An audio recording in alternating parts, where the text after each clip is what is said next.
Live from Lincoln and broadcasting across the state of Nebraska, it's the Average Joe Sports Show. This is the place for Husker sports with the biggest names, the best interviews, and all the inside scoops. I got a front row seat with a big tub of buttered popcorn and a greasy half-live chicken leg. Now, here are your hosts, Chris Schmidt and Elijah Herbel. Welcome to it. Weekend editions here with the Average Joe Sports Show. We are on the doorstep as so many Husker fans have checked in, some in Oklahoma City, some thinking about making the trip down while the Average Joe Sports Show streams away. It's Nebraska. It's Vandy, a chance to get to the Sweet 16. We're here to talk about it. We'll check in with the Iron Horse, Gary Sharp, going to be with us here in a little less than an hour. Brandon Vogel will be with us from Counter Reed. Then a little bit after 9, two of the fellas calling the game today with KRNU, Justice Rhody, Bobby Hessling going to be with us as they gear up for think about this, Elijah. All of us that jump on the Average Joe Sports Show, Monday through Friday and quite a bit on the weekend edition have been part of Nebraska broadcasting. The UNL College of Journalism and Mass Communication, of course, Professor Doleman at the helm doing his thing.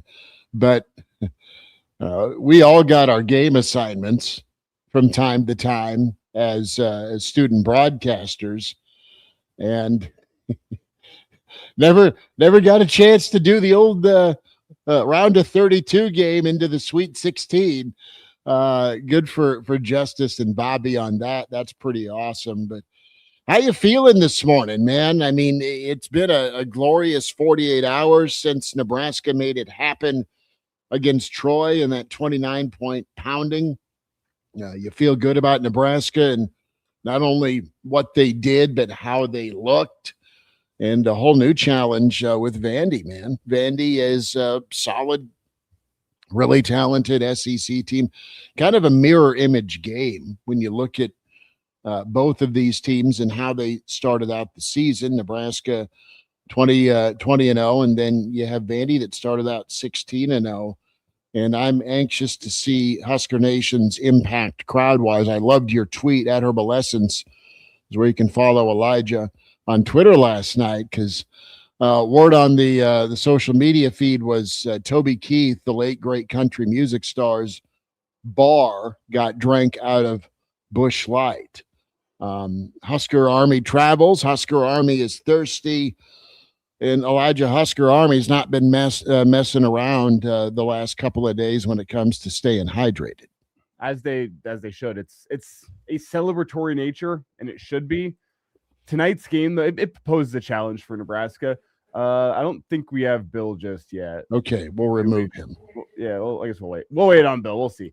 The thing I'll say with tonight is the crowd can help a lot, but it's the team's going to get it done, and it's going to be a really interesting stylistic matchup in terms of how these defenses operate tonight. I'm really curious to see which defense is going to be more effective, which is crazy to say because you think of these teams and you think of their offenses. They love putting up points.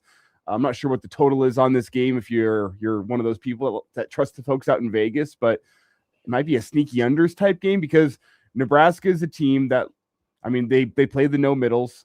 They're going to force teams to shoot contested three-pointers. Vandy shoots the three-pointer very, very well, but they haven't played a defensive team like Nebraska. I mean, their coach last night, or yesterday afternoon, I should say, in his press conference was just gushing about the things Nebraska did defensively and finished his answer by saying, I hope we score tomorrow.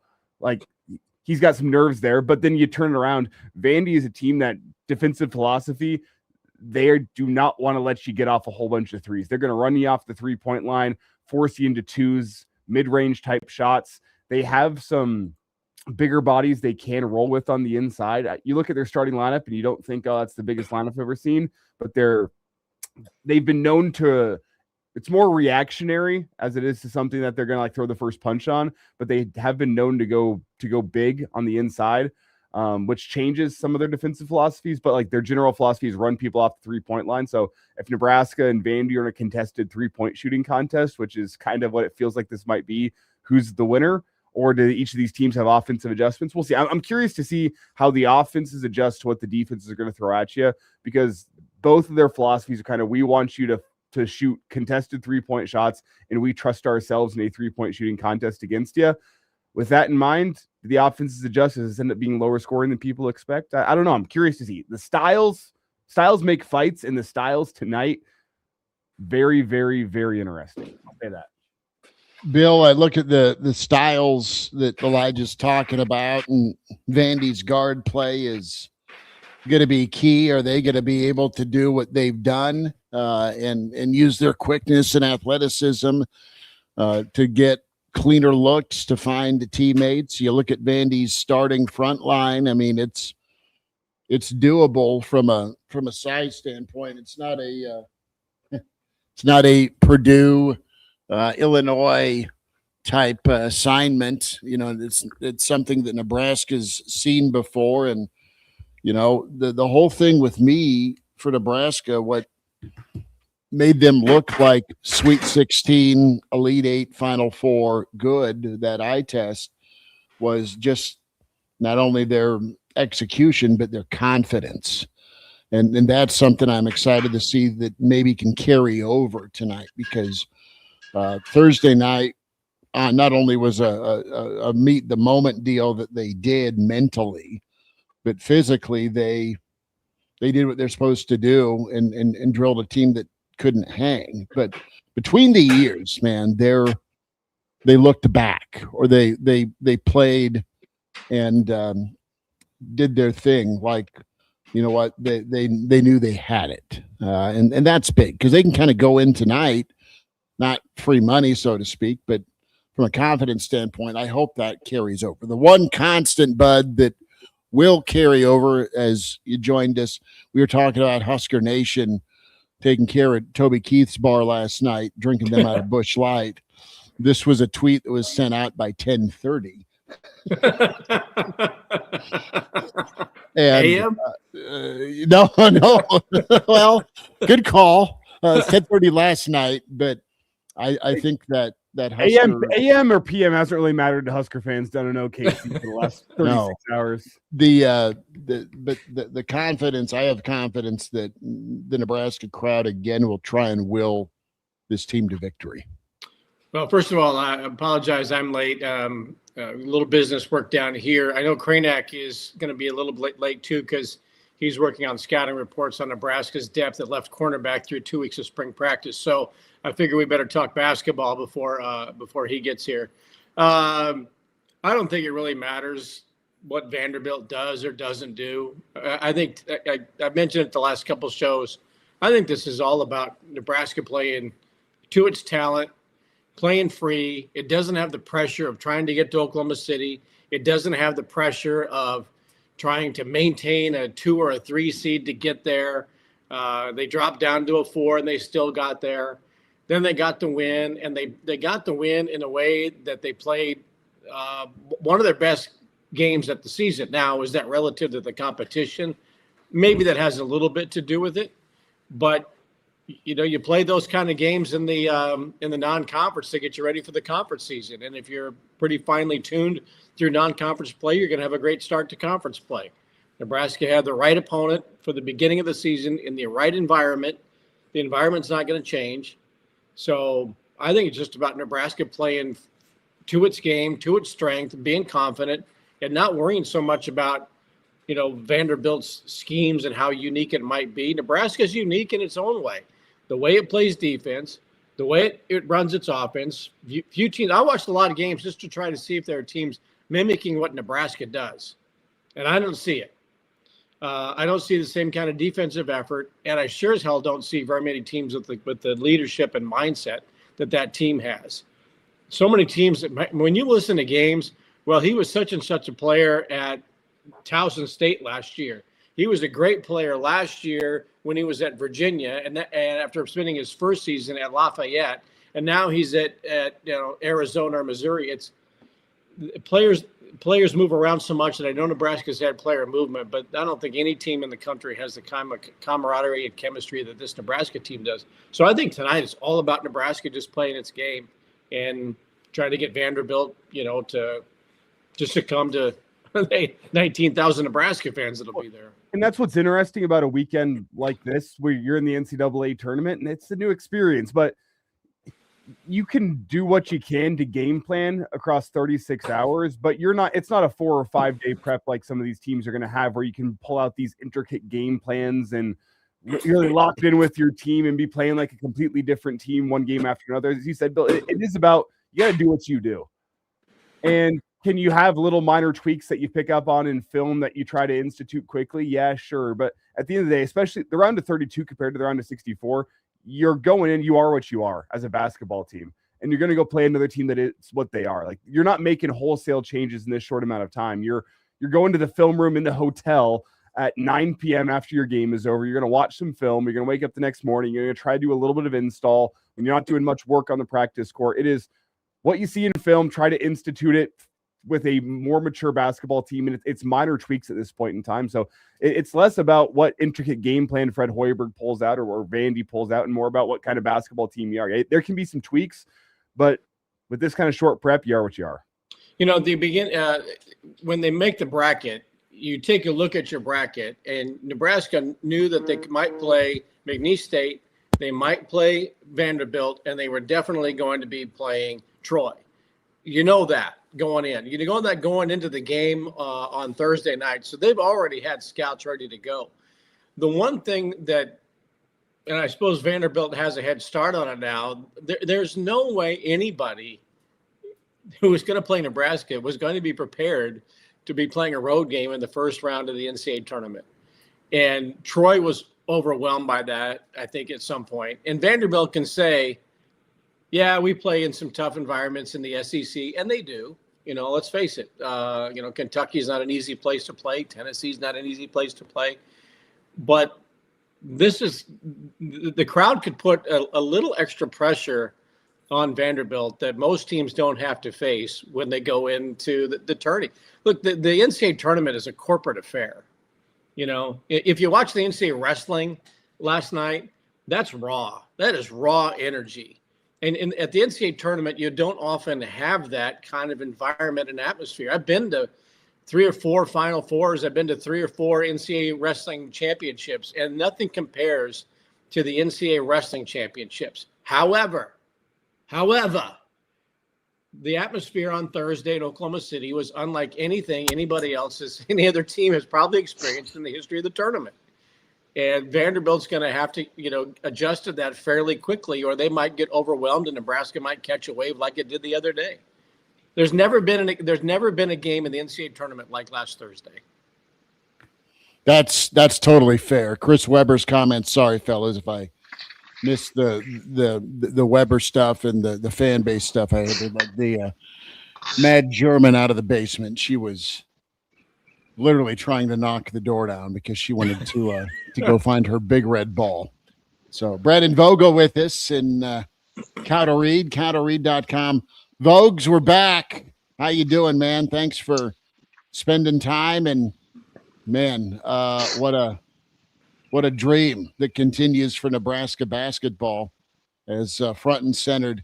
You've seen a ton of Nebraska events and been front and center. I remember standing next to you with one of the "Where were you" moments, and that was with Westerkamp's Hail Mary. And I know that was regular season, but it was one hell of a season saver for Nebraska in 2013. You fast forward to this, and there's 25, 30,000, maybe 40,000 Nebraska fans that are loading the family truckster up now to accumulate to that several thousand number later tonight for 7:45 tip. Let's spend a minute here about the crowd impact and what Thursday night was from a "Where were you" moment. Yeah, unfortunately, I wasn't able to be there in person for Thursday, but you could just tell watching it for a game with an 11:40 Central Time tip of what that was like. And Troy kind of fired everything it had in its holster in the first 8-10 minutes of that game, and then Nebraska just controlled things from there. And you could see as that lead grew, the crowd kind of growing and building along with it. In this Vanderbilt game, which as long as this stays like a good tight game, which I think it has a good chance to be, but you never know. Teams might come out and be really cold or really hot, and all of a sudden that crowd advantage gets neutralized. But assuming that's not going to be the case, like this has a chance, I think, to rank up there with some of the other kind of great Nebraska crowd moments we've seen. And there's a lot to choose from in that category. Totally agree with that. But Thursday night is right there from a location, vicinity, meaning, moment. Wasn't Bill, you were there for the 95 Orange Bowl. I think you were there too, Kraynak. Yeah. From a where were you moment.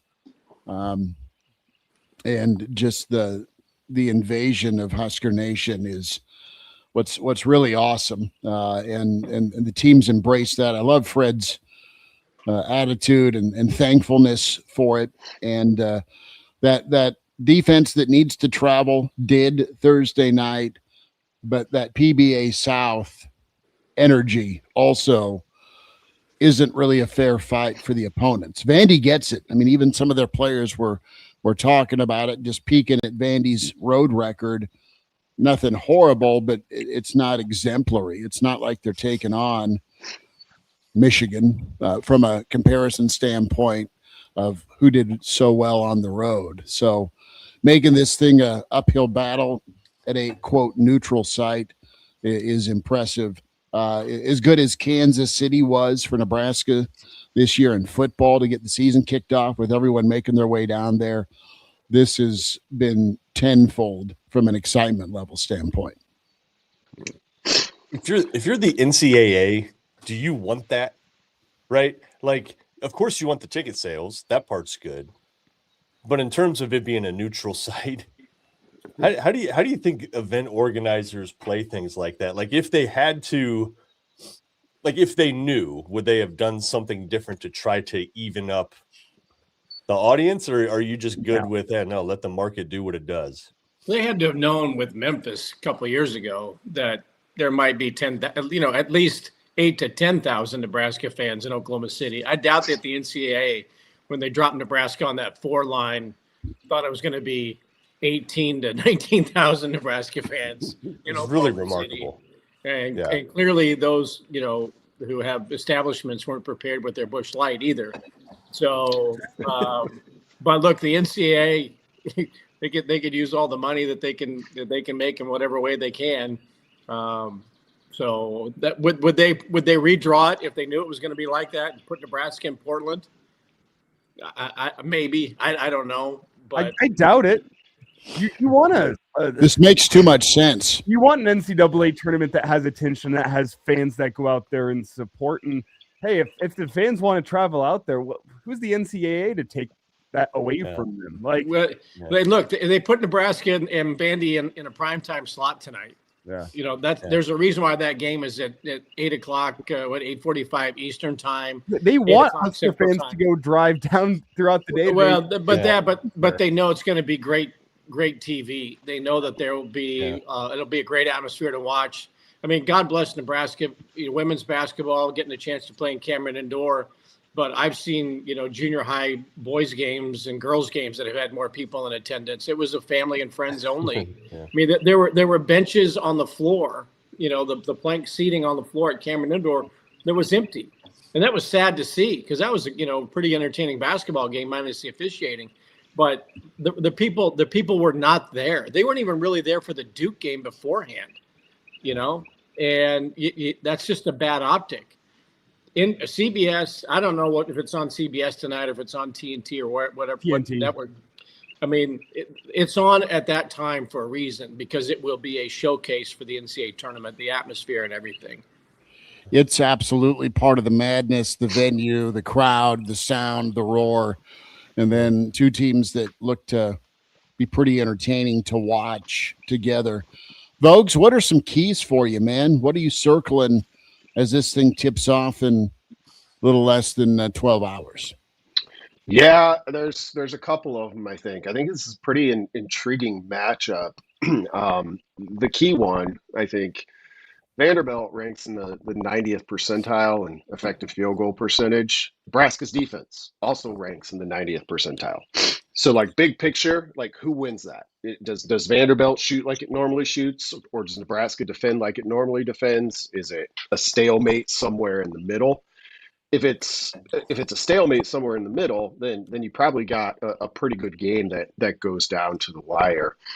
Offensively, there's a couple of vulnerabilities with Vanderbilt. Well, offensively for Nebraska, so Vanderbilt's defense. Uh, this one will be interesting. I think this will be a real early key to telling you how things might go. Vanderbilt puts teams on the line a lot. Nebraska does not get to the line very often. So if that were to flip, if Nebraska were to kind of have elevated free throw opportunities early on, that would be a good sign. This Vanderbilt defense also isn't great at keeping teams off the offensive glass, which I think for me was one of the big stories of the first round overall, just nationally. Like those teams that can rebound. And I mean, this is kind of like basic basketball 101, but it really becomes heightened in a tournament setting. You can create those second chance opportunities. You got a chance to beat just about anybody. Well, did anybody watch that freakazoid from UConn last night reel in 27 rebounds? He single-handedly out-rebounded the entirety of Furman. It was ridiculous. And Furman was hanging around, credit to them, but they ended up getting out-rebounded by like 20, and that was kind of the difference in the game. Yeah, he had 31 points and 27 rebounds in one of the most spectacular displays I've ever seen. It looked like Nebraska playing Oscar Clough, but on steroids. The dude was just grabbing every single offensive rebound imaginable. Yeah. Who draws the Kramer in karate class? Yeah, no kidding. Taking on the 8-year-olds. Do you just put Hoiberg right on Tyler Tanner tonight? That's a pretty fascinating matchup. You got two kind of smaller guards. Tyler Tanner has that Alonzo Verge, like I can shake you and get past you. But he could also shoot it a little better, and he's a little bit safer with the ball. Comparing him to Alonzo Verge feels a little disrespectful. I'm saying athletically, though. I'd say hell yes, I'd put Hoiberg on him, but that's the case. Athletically, he's got a score to settle. Well, quickness wise is what I'm getting at. Like, say nothing else about Verge, but he will absolutely break your ankles, right? If he won't make the hoop afterwards, but he will break your ankles. Tanner will make the hoop afterwards. Do you put Hoiberg on him? You don't see a ton of guys like that anymore. You don't see a ton of just those smaller, super quick guards that can fill it up, right? Kind of the Allen Iverson, Damon Stoudemire, kind of the smaller dudes. Is that a good matchup for Hoiberg, or is he better off facing kind of a slower guy where he can use his quickness? Because he doesn't have the quickness advantage tonight, is what I'm saying, right? No, he doesn't. I don't hate the matchup, and I think that's where you go. I mean, it's tough at this point, based on what we've seen this season, not to kind of give Hoiberg the most that you possibly can, because it's usually turned into a good result. Guards like that scare you come tournament time, because a lot of the past greats that you just mentioned, Mark. What do we remember them from? Well, unless you're watching, a ton of Arizona basketball back in the day, like it's the tournament moments, the big shots from smaller guards like that who just go off. I can't remember the kid's name. Texas Tech freshman yesterday went nuts, and he's not that small, but it's one of those things where I thought Akron had a really great shot in that game. Texas Tech just said, no, we're missing our All-American, and we don't care. They looked real good. It's Brandon Vogel with us from Cowderreed, cowderreed.com. Nebraska Vandy, round of 32. On to the Sweet 16, perhaps, for Nebraska tonight. The line was -1.5 Vandy. A lot of similarities with these squads. We've hit on the crowd, the impact at Paycom Stadium or arena, more importantly, and we'll get a body count, so to speak, from our friends after the game down there in OKC. We're being pulled, Elijah, Kraynak, Billy D, Vogues, to get in the car and make our way down there. Kurt and Wahoo texted at 7:58 and said there's still time. We're not Herbel Hex. We're not messing with the Herbel Hex. Not today.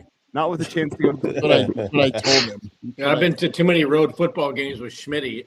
Look, I'm in Mississippi. I'll come and meet you at the Oklahoma City limits and prevent it. Yeah. Son, I need you to check your firearms before you enter the city limits, and you're not welcome. Instead of the next round of billboards and Husker memes, it's just going to be pictures of me and Elijah up saying, "These two shall not pass." They can't be entered in. Spend a moment, Vogues, on Hoiberg, his demeanor, his personality, and how the team kind of replicates that. He's just smooth and steady. And even Fred, with the post game with Andy Katz, was able to catch himself. But you know how much this means to him. I mean, think about him.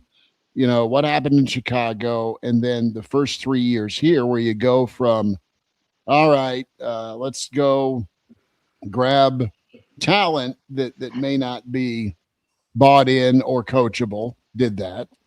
And then you're going to go to the one and done as a second move after your first season.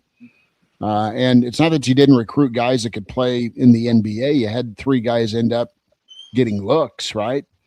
And then you go, okay, Greasel and Walker. That's the character and the commitment combo you want for your basketball program. And it's grown. And you've found more Greasels and Walkers, i.e. Rinks and Sams, that kind of continued at least that path culture-wise. Yeah, he's on a really nice run in 2 regards. I think in terms of roster construction, Hoiberg has a really good sense of exactly how guys are going to work and what he's trying to do. And you can go through countless examples. I think Mast is a great example right now. I think the guy you mentioned, Schmidt, Derek Walker is a really good one. And that was kind of like, it kind of felt like a turning point a little bit for this tenure. He did a bit of everything for them. And then he's also in this era of roster construction where that's pretty much the entire game, unfortunately. Getting the right kind of guys, the Greasels, Derek Walker again, I think, in terms of leadership attributes and those sorts of things. So you've got 2 pretty powerful, I think, pieces here that are, it's nice to get, some of the high level talent, some of the talent that's ended up in the NBA. Nebraska's rise in recent years, 3 straight seasons with 20+ wins, is more about the talent that's a little bit below that in my mind, and I think that's kind of their edge with Hoiberg at home. And it'll probably change. Who knows what the NIL allotment is per team that is still in this round of 32 right now, but you got to figure, as far as power conferences go, Nebraska's not high up there in terms of investment and, multi-million-dollar players and all that. You would have to figure that calculus is going to shift after this year, right? You could just imagine that more dollars are going to come that way, and Fred will be able to spend maybe a little bit more. But at the same time, I'm not sure I expect him to really change up kind of what he's after. I think it just gives you a chance to maybe get 2 Price Sanfords instead of just 1. How do you think he'll approach it now that he's going to have money to spend? Yeah, I mean, Dannon's basically already said that's going to be the case, and it's one of those with like kind of how tightly knit Nebraska is, for maybe lack of a better description. It does give me a little careful what you wish for pause of, you know, we've seen it plenty of times, like these teams that they all of a sudden get a influx of money. It's like, oh, now we can go. I mean, Nebraska's head football coach was saying this a couple of months ago. Of now we can go do what we want, right? We can get anyone, and then it didn't actually play out. And by the time you got to the post kind of signing day period, post transfer portal, it was like, there's still some $40 million rosters out there, and apparently Nebraska doesn't have one of those.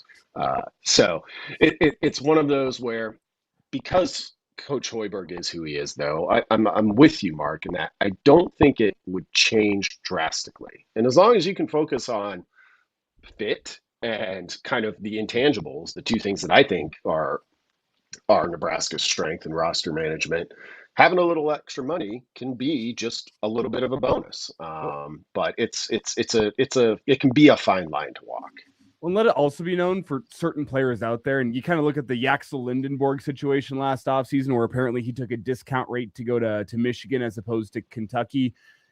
A $7 to $10 million Husker basketball roster can go further than other places because of what Nebraska has shown. If you're a shooter anywhere in the country, you can go look at Keisei Tominaga. You can go look at Price Sanford, what happened with him. If you are more of a playmaking type wing, you can look at Bryce McGowan's and Bryce Williams, both off playing in the league, or at least playing G League or affiliated basketball. I mean, if you're a skilled big man, you can look at Rink Mast and you can see what they did with him. And you can be sold on Nebraska, even if Nebraska is not a $40 million roster. You get 7 to 10 in the door.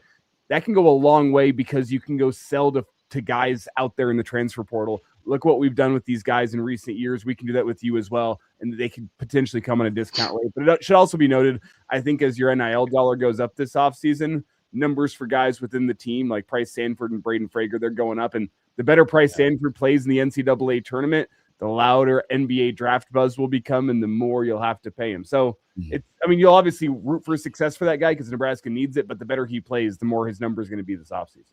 Vogues, who's Fred's best advertisement right now? It's a good question, and I think they're kind of reflective of the season that Nebraska's having. There's a lot of good candidates. Right now, I think Sanford might be at the top because he gives you a couple of things. He was a good player at Iowa, right? Like, we knew that. It wasn't like, this wasn't Derek Walker, like kind of a career reset sort of moment. It was like, oh no, they're getting a guy. But he's also like kind of a pure basketball dude, right? He shoots and looks like Jimmy Chitwood in that regard. So I think I love you guys. there's a potential for, he's an interesting mix of a really talented player, but if you're kind of a pure basketball guy, I think that's what Hoiberg in Nebraska kind of sell first and foremost. I think Sam Hoiberg is a good example, even though there's a lot of context that makes you think, oh, coach's son, of course he walked on at Nebraska, and look at the player he became through his own hard work, but also from, again, knowing how a player like that can best help you. So, and when it comes to the transfer portal in the future, I think Nebraska and Hoiberg have made themselves a pretty large net in terms of what they're able to get. I think culture is something that has evolved on Fred Hoiberg. It comes from the NBA, and you're thinking, I got to, purely get talent. You got to get the 5-star. And they got Bryce McGowan's, who I think culturally was a pretty good fit for Nebraska. He was just exceptionally good and went off to follow his NBA dreams. But I think as Nebraska continues to move forward, and will use the transfer portal, and I don't mean to say that Nebraska's always been pure and that everybody's comes in as a freshman, sits as a red shirt and then contributes later on. But I think I go back to the Sam Griesel pickup in the transfer portal. I just think he was such a cultural change for Fred Hoiberg to bring him in, his style of play. I think he rubbed off on Sam Hoiberg. And so I think when Fred goes to put this roster back together again next year, losing Jamarcus Sam, Rink Mast, Jared Garcia, Blue. It's going to be about cultural fit and bringing in the right player that's going to continue on what they've been able to build the last 2 to 3 years. I don't think you're going to see many Alonzo Verges come in or Teddy Allens or anything like that. It's going to be cultural first. And look, Kansas and many of the Blue Bloods are poster children for this era of NIL and just throwing big money at big name players and totally, I don't want to say totally destroying, but, crashing programs back down to earth. Hunter Dickinson was one of the very first big money NIL dudes, and Kansas got him, and then they added AJ Stores, and Kansas basketball has been pedestrian by relative their standards. Nobody fears Kansas City more other than maybe going into Fog Allen, and even there they've dropped a couple of games. But I think you got to be wary of the money and who you throw it at. You've got to have the right person who can handle it. That's why I would not be surprised if Price Sanford comes back. And look, Nebraska's going to pay him. He's going to make some money. But I think I just watched that kid play, and I think he's really playing with some joy and enjoys being in the program, playing for his idol. Why not come back for another run? I think Cale Jacobson is going to be take over for what Sam meant to the program. Cale's already kind of there, but in Sam's shadow to a certain extent. Sam graduates, and Cale Jacobson's going to have that same kind of all-out hustle and presence, and that's not a big money dude. That's the Ashland assassin. So I think that whatever Nebraska does in putting its roster back together, it's going to be cultural first, and then, okay, what can this 4- and 5-star guy do for us, and for how long? I don't think it's going to be the one and done guy either.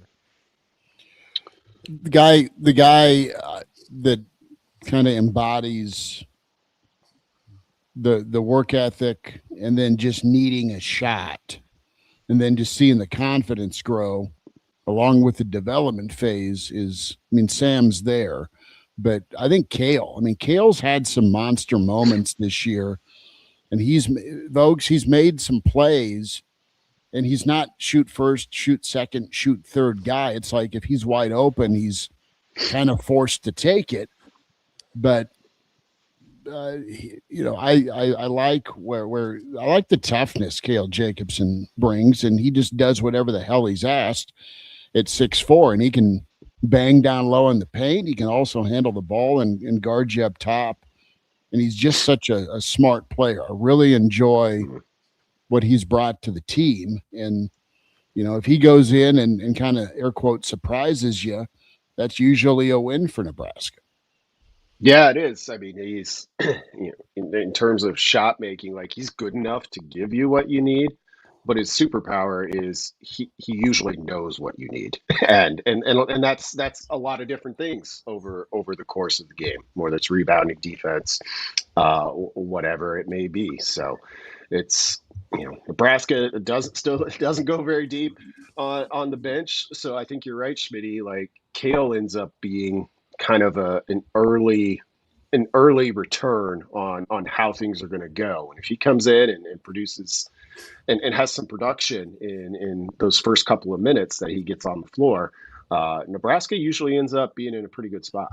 Remember a year ago in the Crown, we all celebrated, but when Cale Jacobson got in the Crown, it was like, oh my God, what's going to happen? Is he ready for the moment? It was what's gone wrong that they're bringing the walk-on in. We got 2 walk-ons on the floor right now. But he played himself into a position where people at the end of the Crown were afraid he might transfer out and go someplace else. They keep him in the program. And now when Cale's on the floor, it's like, oh, thank God they've got Cale on the floor to settle things down so that other players who might hit one shot and have 3 turnovers can go back to the bench. Cale has been somewhat of a stabilizing influence off the bench for Nebraska this year and has been vitally important. Just ask Iowa 2 weeks ago. Next year's team could be Price and Cale's team, much like this year's is Rink Mast and Sam Hoiberg's. You need that line of succession, absolutely. Go ahead. In the annals of Husker sports, is there anything comparable to what we're seeing here in terms of expectation level and then achievement level? It is really Nebraska difficult baseball. to think. Like Nebraska baseball Yeah. 2001. Okay. Yeah, they were probably not picked as high. It's where I can't remember exactly where they would have been picked in conference there. Probably 14th in the Big preseason. Ten. Was that year 1 with Dave Van Horn? No, No, that was his CWS next to last year. one. Yeah, that was after he had his clutches in the program established a little bit. But I mean, here as we're talking about Nebraska in round of 32 with a legitimate chance to get to the Sweet 16. I mean, it's a team that was picked 14th, 13th in the conference, right? It's truly incredible. And if you think about how, as we talk about the roster construction and everything, this is only playing 7 guys too. Like just 1 or 2 more bodies on this team, and Nebraska might be looking at, a 29-1 record or a 28-2 record. I think they just wore down a few times because of the effort level they play with, right? I think that's probably one of the bigger differences between Nebraska and a lot of their opponents is the sheer effort level, both sides of the ball, the constant movement. They don't take breaks. They don't just walk the ball up the floor hardly ever. Like it is just going. And to do that with 7 guys against elite competition, like just throw 2 more bodies in there that don't come in and give you, dribble the ball off their feet and jack up air balls and all that. You just need a couple more dudes. And so that's really all you need. And then Nebraska is, I think, in that elite category, like firmly in the elite category instead of knocking on the door of it. Well, it'd be interesting, as you're looking at this season, Vogues, the what if part. You've already got the what if. What if they believe and achieve? They've done that and they're making history. But the what if part is, what if you get a little more consistency what if you get Illinois Garcia more times this year? What if you get a healthy Connor Esigian, right? Yeah. We talk about his role as a content creator now. That's something he's had to turn to because he's been lost for the season. But you look at Jamarcus and you look at Price and the minutes they've had to log. My big what if is, what if you had a healthy Oogie this season?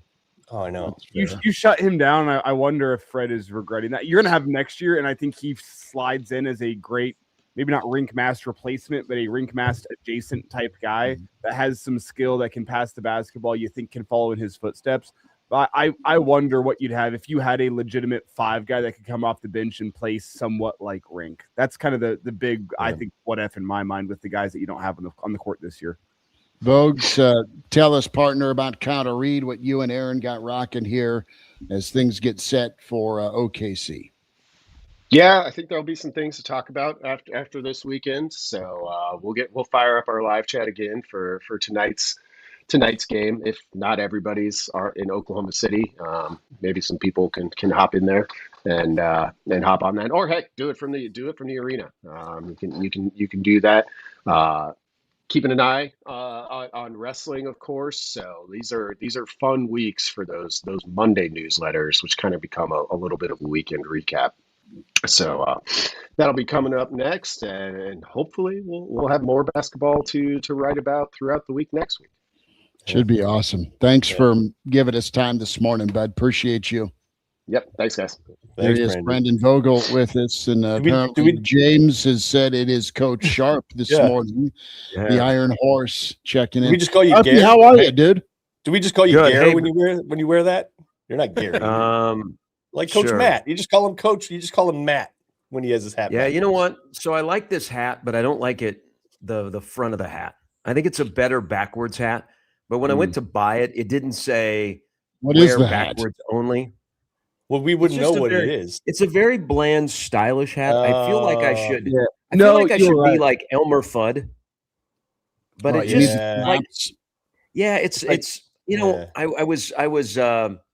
I was coaxed into it by it being a stylish hat.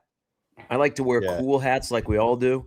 Yeah. And in the store, it looked really good when I was looking at it in the mirror. But I think the mirror lied to me because I left the store and I got back to my hotel and I was like, God, this hat sucks. I find myself better. No, I yeah. do like it. I like it as a, but you actually nailed it. It is a great backwards hat kind of hat, because a backwards hat kind of hat, you don't want it to be too much. That's just kind of like, and the backwards hat in and of itself is a bit too much. So if you have the logos and everything on that hat, it's overload. You're kind of on the money here. I didn't know what she meant until you flipped that hat around and I go, no, that is a backwards hat. Yeah, for all the forward though, I find myself wanting a logo or something. Like, I don't know what that hat stands for. It's a very bland place. I mean, to be honest, I bought it in Louisiana at a Walmart. Okay, so I got what I was, I mean, I wasn't going to walk into a Walmart in Louisiana and get like all these stylish hats. I just needed something because I was having a bad hair day. Oh, right. Yeah. Yeah. It looks like a Champ Sports, like insert your logo here, but if you don't, it's only $10. Yeah, you could iron on an Average Joe logo, Sharpie. I could, but you know what? It is camo. I'm boycotting the. After we were, by the way, Schmitty. That does not say what some people think it says. Get your mind out of the gutter at 8:39. Okay. No, I walked in with my title, especially where it goes across my chest. Yeah. I walked in. We were at Titles this week in Wahoo, and it was awesome. Great bar. Titles. Make sure you insert. But I walked in and I held. I walked That'd be a great name for a bar, wouldn't it? Yeah, no kidding. I walked in Tuesday night, and the bunny's on the couch, and I hold up the sweatshirt. It's like, I got a sweatshirt if you want to wear it. And she did a double take. Did she? What do you want me to wear? Hey, Schmitty, to light the fire like Bruce Sanford. Did she go? I got him too. Yeah. Sorry. We got to label these things now. Sorry. Hey, I need a shirt that says moobs. Like. Hey, I do. I just. Yeah. Hey, before we dive into basketball, can I insert this? This is a big day for Antrell Taylor and Christopher Minto. They are wrestling for national championships. Nebraska. I don't think they're going to overtake Oklahoma State. Of course, no one's going to overtake Penn State, but finishing third, but a chance to get two champions, and especially Antrell, who is from here in Omaha and is a great dude. For him to do it back to back, I mean, that's a bad man. So let's root for them tonight. I think Antrell will probably be wrestling simultaneously when Nebraska tips off in Oklahoma City. Dual screen. Mm-hmm. Yep. Back to a point you guys were making with Brandon. I think we've all had this discussion. Don't you guys think in all of our fandom, the professional teams you root for, the college teams you root for, when a team has low expectations?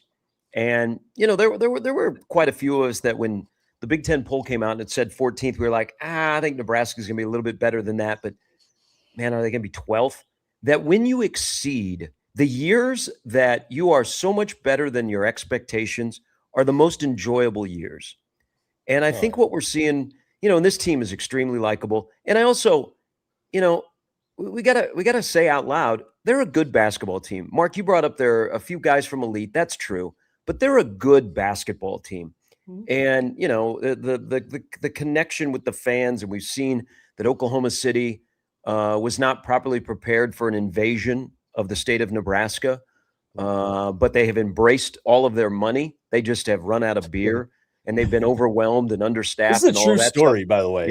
Bars are running out of beer. Yeah, they were just like bars are running out of beer. So, like week of a tournament. You'd stock up. The businesses in Bricktown, right around the Paycom Center, they're prepared. But this just shows you, I think what we're seeing in Oklahoma City is not only the connection with this basketball team, and also, let's admit it, we can be front runners. When a team is really good, we're like, yeah, let me tell you about Carl Hayes. I think he was the best 21 until Sanford came along. That bandwagon fills up, doesn't it? Hey, but it's kind of like this is the letting out of all the frustration of Nebraska football for the last decade. You finally have a team that didn't have great expectations, but they exceeded them, and they're really good, and you connect to them. And, the Nebraska fan base is very different. They are loyal to a fault sometimes, And especially with Nebraska basketball fans, I've said this numerous times, the return on investment doesn't always match the dedication. But I think we're seeing all of the years of pent-up frustration with football where they've let you down with high expectations or low expectations. They meet the low expectations. You finally have a program and you finally have that moment where everybody wanted to be a part of it. And I think you've seen in Oklahoma City, and I think you've seen around the area. I don't know about you guys, but the cool thing about all of this, and I've been a Nebraska basketball fan since I went to school there in the 90s, is people that I haven't talked to around the country in a while, like I'm talking like 5, 7, 10 years, a former college roommate of mine, he got my number and he texted me Thursday night. He said, man, I'm so happy, man. It was great. I remember we were in Dead Dog Alley at the Husker games at the Devaney Center chirping on Norm Stewart and Quinn Snyder. He goes, this is fantastic. He goes, I don't follow the program much anymore, but it's great. And I'm like hearing from people I haven't heard from. And man, that's really cool. This has been just a really cool experience. And who knows what happens tonight. But man, this ride is like, this is what everybody that follows sports at Nebraska needed. And hopefully it's a carryover to other sports, whether they're finishing up the spring or, of course, when we get to the fall. That's well said. When it comes to that friend in your life that reaches out, and you talk about your college roommate, Gary. My college roommate texted me as soon as the buzzer sounded Thursday night, and before getting into broadcasting, was just lucky enough to do some games with College of Journalism, Mass Communication. But before that, you'd find your way to the student section. And what was great is it wasn't Shesheskyville where you're camping out to get in, but you had to get underneath to the Devaney Center early enough to kind of pick out your spot. Yeah, that freaking freezing hallway. And we're there for the KU game with the Rafe LaFrenz team, and it's back pick, half court, alley-oop dunk. This thing's going to get ugly, right? You had number one in town, and you had the juice and the excitement that you could knock off number one, and then Kansas subtly thrashes. He's like, and that's what he put in the text. Brant from Sioux Falls is like, hey, remember how we froze our ass off to watch Kansas gut us? It's like, yeah. He's like, what a difference tonight makes in that feeling. I mean, the hope, the joy, the celebration, and then being able to share it with friends, family, and those people you've rode with forever, that you all have the same common rooting interest, and it's all descended on Oklahoma City, be it canal diving or bush light hunting or they're still going. Chris Webber shouting you out and on Eisen's show saying, let's talk about the fan base. The team's awesome. Fan base is nuts in a great way. They're going to tip off at 7:45. Damn. People are going to be lit. Nebraska fans for years have been able to pace themselves with these moments. They're well prepared. It's going to be a slurry "Go Big Red" chant. That's going to be kind of right. To wait about a half a count. Yeah, it was interesting to watch the reaction of Troy players that were warming up, and people were standing for an NCAA game. That was a home game for Nebraska. It's almost unheard of. But the reaction of Troy players, they're like, "Whoa, what is this?" Because they've never experienced this before. They've never played a neutral site game or a road game that you're like, okay.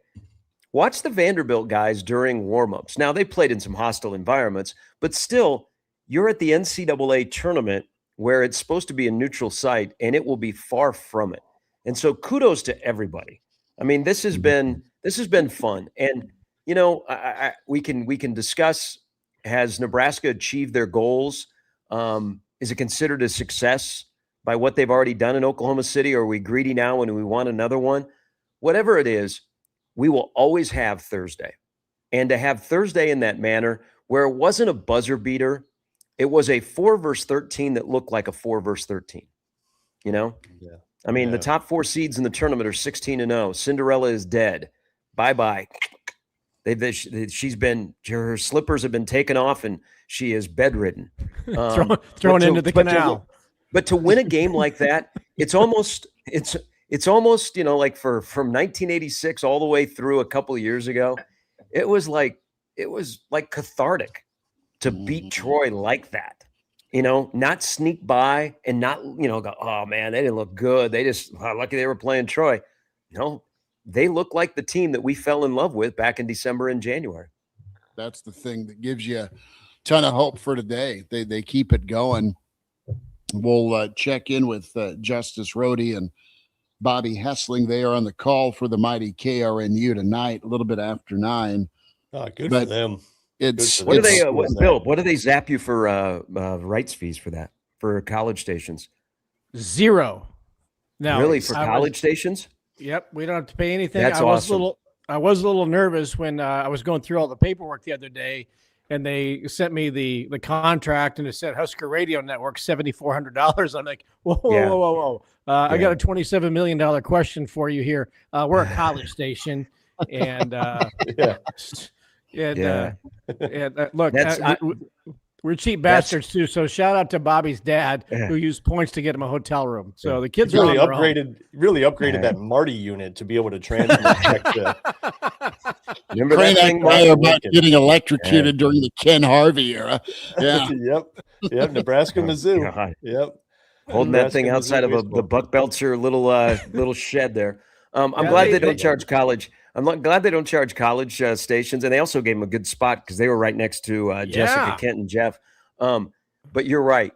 So regular network stations, they get zapped. I mean, this is, stations can afford it, and they're not going to like, well, okay, we're not going to be able to afford this, so you guys can't go and do the NCAA tournament. But the rights fees for regular stations is enormous. So I'm glad that they're not charging college kids, and they gave them a good seat. They didn't stick them up in the, I guess you would say the hockey press box in Oklahoma City. They put them right there, and they actually probably had a better seat than KP did.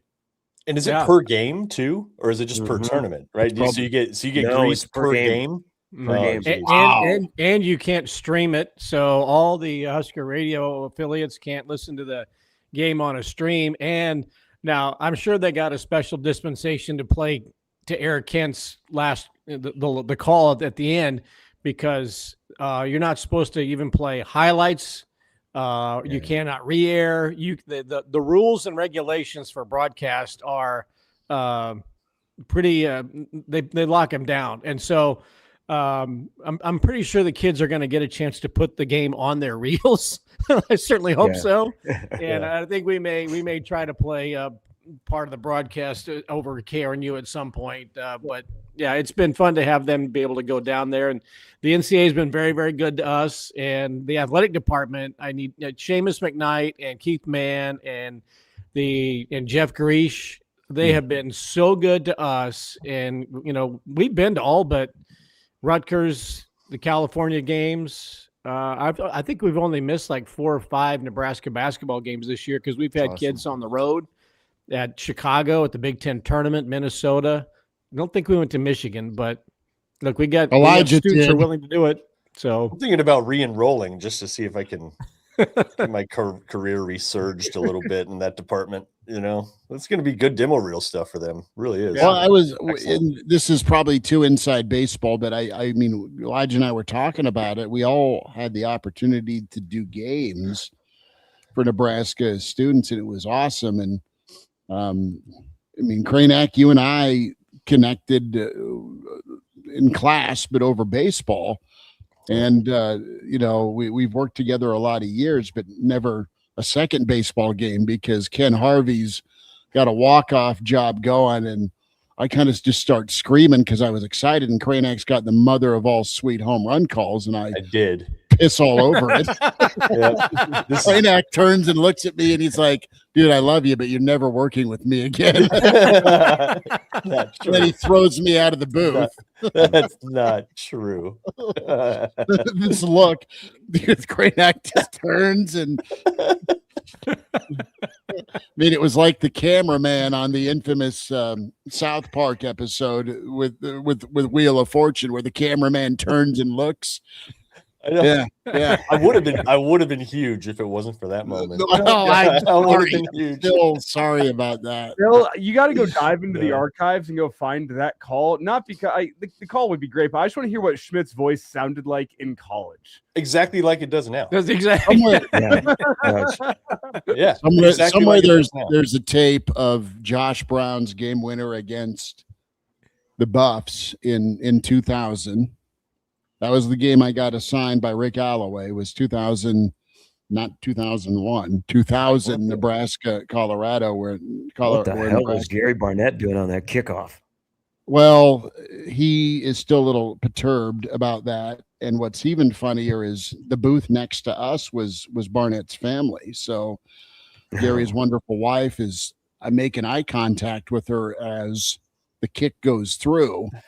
And then, she starts getting sad because Barney didn't get the win and he's ripping his headset off. So, yeah. And, 20 plus years later, it's Thursdays with Barney. So we don't bring up the 2000 game that often. For the record, Josh Brown- Schmitty's had that Pall Mall voice since the age of 5. So, Yes, that's true. yeah. That Josh Brown kick. So interviewed Josh Brown like immediately after the, because they put him on the shoulders. And I got to know Josh when I was in college. There was a brief time that Josh slept on my couch after he had a little incident. But his dad, did you guys ever meet his dad? No, man, I did not. So his dad from Oklahoma was a very interesting guy. Foil, I think Oklahoma. I think his dad beat all of the players and other people that came out to celebrate. And his dad, as I'm interviewing his son, knocks his son out of the way and starts doing the interview. That dad, that dad. Yeah. Well, that dad looked like he had just come in from the fields. Yeah, he was a character. So that's one of my memories. But also the fact that thank you, Gary Barnett, for squibbing the kickoff after you had just gone ahead to give Nebraska a great chance to have field position and Josh Brown to kick the game-winning field goal. They went for 2, got it. Javon Green catches his 2-point conversion. And then old Frank says, you know what? Maybe it's time to use Bobby Newcomb. On senior day, 3 out routes from crouch, field goal range, and away you go. You squib, and then you go prevent defense. I think that was a 3-8 Colorado team. That was Barney's first year. Yeah, it was. It was not a game day location. I hate to be that guy. I feel like we're spending way too much time on football here on a day that is. We had to sneak football. I had to sneak football in because people are like, "Why don't you guys talk football? Spring game's a week from today, so we're sneaking football in." So now we'll get back to basketball. Yes. Okay, we need some sort of transition then. Spring game? We're worried about the spring game right now? No, we're not. And I think this is what it's like at other schools, right? Where it's just like you don't worry about spring football that much because there's something a basketball program that's doing well. Because there's something else to focus on. If you're named Duke, if you're named Arizona, if you're named Houston. Okay. I just want to point out spring game's a week from today. There is some intrigue, but that's okay. There is more intrigue at 7:45 tonight to see what Sweet 16 emotion and feeling is like. Okay, so we need to transition between football and basketball. What can Fred Hoiberg or what can Matt Rule learn from Fred Hoiberg? Yes. Yeah. That's what we're doing. Well, that's okay. What can Matt Rule learn from Fred Hoiberg in terms of establishing a program? So it's talent evaluation and development. No. Okay, so there's a couple of things here. And I had this discussion with the good guys over at the Common Fan. Is Rule almost needs a Hoiberg-type season where you exceed expectations, because the expectations, if you're just going off where Nebraska is projected and the schedule and all that kind of stuff and the vibe, it's going to be really, really low. Internally, the expectations are not low. And if they are, they should just clean the house. But they need one of those years where you greatly exceed expectations. I think what Rule could learn, and it comes back to stability on your coaching staff, and it comes back to putting together the right pieces that fit together in nut cutting time. Nebraska football needs another 1993 season where you kind of come out of nowhere, and when was you're on that stage? Well, okay, let me ask you this. When was the last time Nebraska football exceeded expectations? For some reason, 2008 comes to mind. I think the way they finished 2008, based on how they finished 2007, bringing in a new staff, you're kind of like, okay. They got better as the year went on, beat Clemson. Yeah. I think you'd have to say 2001. If you looked at the roster and you had Superman at quarterback and you're like, wow, Superman's by himself. And all of a sudden, whether you agree or not, Nebraska played in the national championship game with that roster.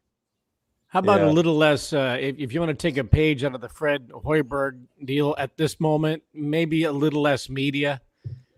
Every time Fred's on, it just seems like this is the last thing I really want to be doing, but I'll do it because I've got to do it. And he'll have a Tom Osborne-like quip where it's like, oh, that was funny.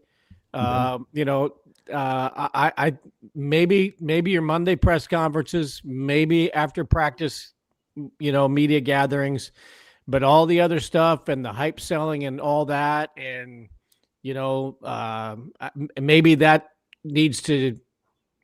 maybe all that media stuff needs to be put in the closet for a little while, and just go about your business.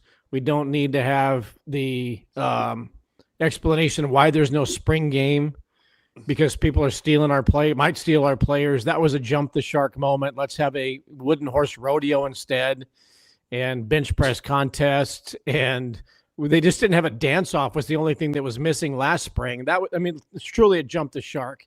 And then spinning your hat around, and trying to be something you're not. That was another. Nebraska's jumped a lot of sharks in the media the last couple of years. Maybe it just needs to be, well, I'll talk to you at the press conference. I'll talk to you after practice, and I'll talk to you after the games. And that's what Fred Hoiberg gives you. That's what Tom Osborne gave you. And that was that. Yeah. Well, I think, okay. So Hoiberg has a history of winning, and especially winning in March. 4 or 5 years at Iowa State, he was in the dance. Yeah. But he also started 27-64 here. I think if you're good, you're good. And sometimes you might be good, but the program has history that you can't run away from history. And sometimes you're a 500 coach working in a 500 program. What have you done for me lately? I don't know. I think if you're good, you're good, and you find a way. That's why you are in that position. That's why you've ascended to have a spot like a coach at Nebraska, is you find a way to have your program be successful when it matters. And Fred found a way. And, Fred benefited from football struggling, because if football was doing well, then you'd pay a lot more attention to basketball. But, Fred's journey, and I think he's gotten a lot better with the media. I think Fred, I spent time outside of basketball with Fred, and he's very engaging. He's got a great personality. He's got a great sense of humor. It's just people weren't talking to him, and now he's everywhere. He's doing a lot of one-on-ones with television stations. I think he's done a one-on-one with every TV station in Omaha. Trev said, we got to do something about your contract. Remember, he restructured his contract and essentially took a pay cut to stay at Nebraska. And then Trev was right. What Trev asked of him, you say what you want about Trev, but that was a turning point. Yeah. There's, and then all of a sudden, a Sam Griesel shows up on your doorstep, and you're like, okay, that's the kind of guy I need in my locker room and on the floor. And it's, does Rule have that moment? That moment where, things turn the corner. He has I don't want to say a come to Jesus, but okay. And someone helps him along the way, and you can turn the corner. I don't know. I want to keep it separate from football to basketball because I think Fred's got a track record of they were patient and he found a way to win. And he's been a winner.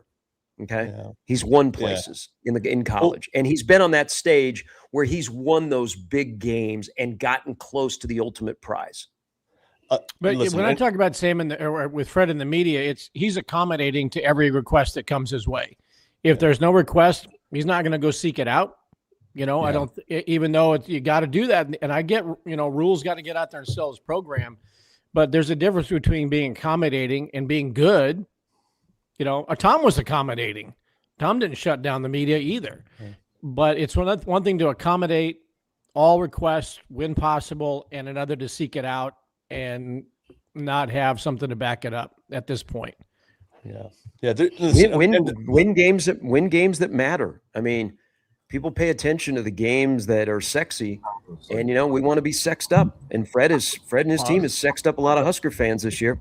I say that as Justin and Bobby get up from the night of being out on the town in Oklahoma City. Guys, I got to ask Justice Rhody, Bobby Hessling, KRNU tonight. They'll have the call in Oklahoma City. So it was Waffle House yesterday morning, Justice and Bobby. Good on you. What was last night's adventure like? True or false on the Toby Keith bar and Bud and Busch Light. Busch Light that got swallowed up. What was last night like? Give us a recap. That was true. That bar was not prepared for the wave of Husker fans that came streaming through the door. They ran out of beverages rather quickly, which is so unbefitting of a bar in the homage of Toby Keith to run out of alcohol in such a short period of time. Rest in peace to the cowboy, more Oklahoma native. But no, all we know is we got a text from our dear friend Bill Hooks, and he said, "Hey fellas, we're heading to the hotel bar. Meet us." And next thing we know, there's a bunch of Husker media there that will remain nameless, and there were a bunch of Bill Hooks and his buddies, and there were copious amounts of drinks that were shared. Saying that, but there were Husker Nation out and about, and then we met some lovely Houston fans, and they were more than accommodating as well. Now, is it 3.2 beer where you're at? Is it the 3.2? Is that still a thing? Where it's that lower alcohol by volume beer? You guys are checking? Who checks, Mark? I just get Miller Lite and I start drinking it. That's all. Right, but that's what I'm saying. I'm wondering if that's why it's going a lot faster, is because it's not as high ABV, and so people are chugging even more. All I was thinking, Kraynak, is I think it was going a little bit faster because people were watching March Madness. They're like, "Holy cow, is Furman going to destroy my bracket?" Mm-hmm. Yeah. That's probably the best way to go. Can I get in real quick? Why were you guys not in your room studying and preparing for today's game?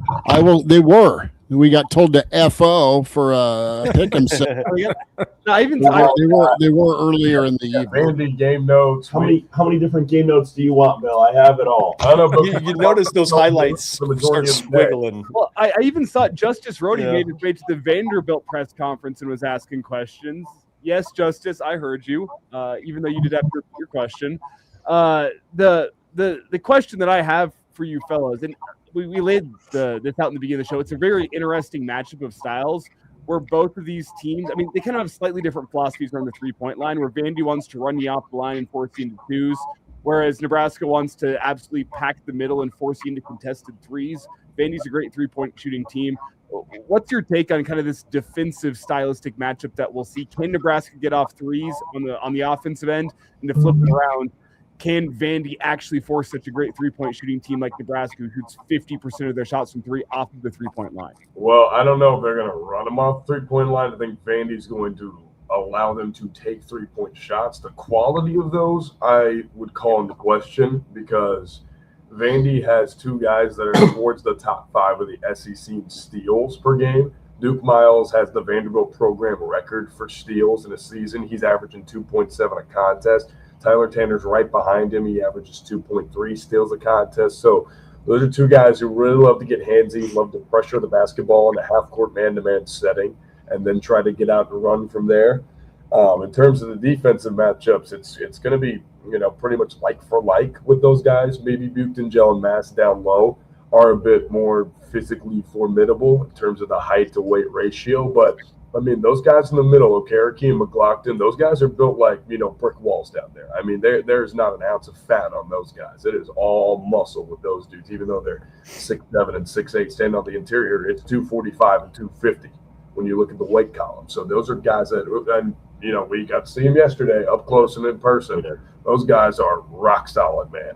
That is all off the bus material right there. But no, and then Tyler Nickel, one of the more accomplished shooters in the SEC conference, a guy shooting 39.9%. He's basically a 40% three-point shooter on over 200 attempts this year. It's volume and it's repeatable mechanics with that guy. But, talking to some of the Vanderbilt people, over the last 12 games, he's been on the skid, save the SEC championship game. So if Vanderbilt wants to win this game, they need Tyler Nickel to hit 3 or more threes. They really need to have that X factor open up. They need him to hit shots, because if he's getting open looks and missing like he did against McNeese at a high clip, it's not going to be a good day for Vanderbilt offensively. He is the guy. Even though Tanner and Miles are incredible offensive players, they can get down and they want to get in transition and force stuff. If Nickel's hitting shots, that's when Vanderbilt's a dangerous team. They talk about what are they going to allow Nebraska to do from their defensive end. Nebraska's going to get looks that they want if they can take care of the basketball, because on-ball pressure is a way that Vandy thrives at getting extra opportunities for their offense to get going. And if you give Mark Byington a couple extra opportunities, he's going to drop something that's going to put you in a head swirl. Well, and Bobby, who needs to be Nebraska's secondary scorer? Let's just if Sanford scores at least 16, Nebraska's usually in a good spot. So let's cross your fingers, and Price will have another big day. The secondary scorer for Nebraska today to be successful has to be, I would say, Rink Mass down low. And Justice and I said this on Thursday. That was the best we've seen Rink play in a long time. We're talking pre his illness versus Michigan. Is how well he played. Great touch around the basket, was coming down with rebounds. He was actually jumping in the air to grab rebounds in the defensive glass, which I don't know the last time we've seen him jump up trying to grab a rebound. Usually jumps downward. Yeah, but it's been that kind of – I think it's got to be Mass down low, because as Justice mentioned, they have got the bodies down low. This is a team that is bigger than Troy interior-wise, Vanderbilt is, but at the same time, they're not as tall. The tallest player is 6'10". What I think is the difference maker here for all of you guys, and we said Mass, the guard play is going to be curious, but you're not expecting Jamarcus or Sam to go out and have 15 each. I think you're just asking for them to be really strong defensively, because they have really good guard play. And then when they're bringing the ball up the floor, protect it. Sam doesn't turn over the basketball. Jamarcus has to be able to take care of the basketball. If they do that, it's in a good spot. And it's how well can Burke play inside. You're not asking him to drop 15, maybe 20 points, but how well is he grabbing rebounds? How well is he distributing the basketball? How is he defensively clearing guys out, having the lane full? And the ultimate thing for Nebraska is just the pace of play, because Vanderbilt is a controlled chaos. I mean, we talked to the Vanderbilt students about that, and it's a controlled chaos, and they thrive in a chaotic environment. Well, is Nebraska going to play in the chaotic environment that Vanderbilt wants to play, or is Nebraska going to be able to bring this down? What worries me, though, from Nebraska is if they get into a shooting contest with Vanderbilt, this is a team that can light it up. 86 points per game, really good on that front. Defense is a little hit or miss. One of the bottom half in the SEC, one of the bottom half in the whole country, allowing 75 points per game. But Nebraska defensively against Troy, they held Troy to 47, second least amount of points that Troy had scored all year. Least amount of points Nebraska had held the team to all year, held them 28% from the field. You need the same defensive attitude from Nebraska here. Does Vandy give a damn about playing defense? I mean, their coach makes it very clear that they should care about playing defense, and they're going to care about playing defense. It's just a personnel thing with them. I mean, you're running up against like Felix Okpar, and then you're running up against Florida's front court, and then you're running up against Alabama's guard play. Like, they do just play a lot of talented squads. Like, as much as people rip on the SEC, it is a really talented conference. And when you talk about actual team and production, I don't care if you get the best win in the country against Florida, you better take care of business against South Carolina at home. I'm looking at you, Stephen Pearl. You can have all the talent you want, but it's all about team production. And, on the defensive end, your personnel has to equate to production. They just don't have the cats to really hang with some of those guys in the SEC defensively. So how do you do it? You have a top 6 offense in the country. The one thing that you may not know about Vanderbilt, but the one thing that's been, a consistent ghost in their past, they're bottom 50 in the country in fouling per game. So they give up a line. They put teams in line because they like to hack. Because that's another thing when you're out of rotation defensively. When you're not staying disciplined, what do you tend to do? You tend to reach in, you tend to gamble, and you tend to try to go up for stuff that maybe you can't go get. Listen, Tyler Tanner, maybe 6 foot, uber athletic guy. He'll go try to block shots that maybe you shouldn't try to go block. Well, and that's kind of emblematic. Their defense, they were worse in the SEC last year. They're now, I think, 5th in the SEC by scoring this year, which is an improvement, but it's more based on the effort and the attitude that defense has as opposed to actually having the dudes that can go out and execute. And that's what happens whenever you have a defense that is high effort but low skill. Fouls happen. Yeah, I mean they got grown dudes. That's the real thing is they got more veteran. A.K. Okereke is a guy who played a lot of basketball at Cornell. Devin McClellan's played a lot of basketball for Vanderbilt. They brought in Tyler Nickel, who's at a couple of different stops, whether that's at North Carolina or whether that's at Virginia Tech. That's a guy who's West Virginia's all-time leading scorer. I mean, it's pretty incredible what he's been able to do throughout his career. And now you bring in a veteran guy like that and spend a couple of years. It's good. They brought in Duke Miles, who's a 6th-year guy. Started his career at Troy, went to High Point, went to Oklahoma, has been in and around college basketball for a while. You get a year of development out of Tyler Tanner. You bring in Jalen Washington, who was North Carolina's Defensive Player of the Year. They just got older and more veteran. And so guys with that tend to have a better mindset, especially in the college game, of trying to buckle down and really take pride in the defensive end. And it may not be the greatest because of the personnel that you have, but if the want to is there, you can make a great defensive product. No team's more emblematic of that than Nebraska, because if you look at their personnel, you should go, how in the world are these guys as a unit a good defensive unit? But it's all about scheme and it's all about want to, because you can have a scheme, you got to have some want to go execute it, and they've got a lot of want to in the locker room right now.